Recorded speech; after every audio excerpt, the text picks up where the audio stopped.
Monsieur Victoria, bonsoir. Aujourd'hui, l'avenir pour porter de soutien Samuel Moine. Est-ce que vous pensez que ce combat est légitime? Bonsoir et bonsoir à vos spectateurs. Oui, tout combat est légitime. Quand il s'agit de sauver des hommes, eh bien De Gaulle disait la seule querelle qui vaille, c'est celle de l'homme.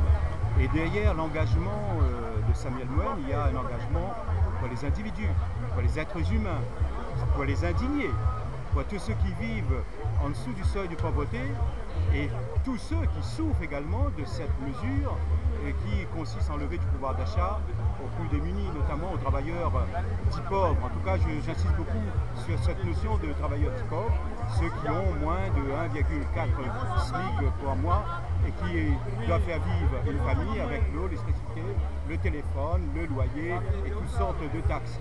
Donc le combat est légitime et ma présence aujourd'hui, c'est aussi un engagement pour les êtres humains et j'ai tenu à être là pour témoigner de mon affection mais aussi de mon soutien.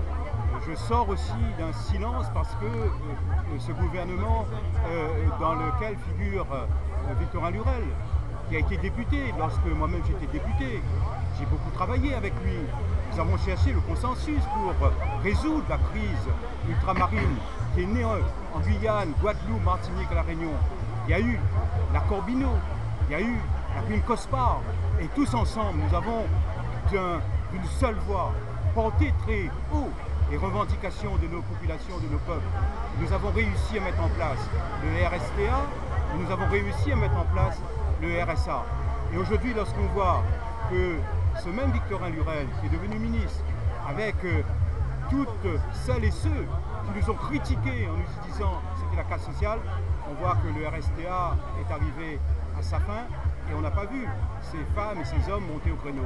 Alors je dis à mon ami Samuel Moine, moi aussi je sors de mon silence pour dire que ton combat est légitime, il faut que d'autres Réunionnais s'engagent à nos côtés pour revendiquer le combat et mener le combat pour ceux qui vivent vraiment en dessous du seuil de pauvreté.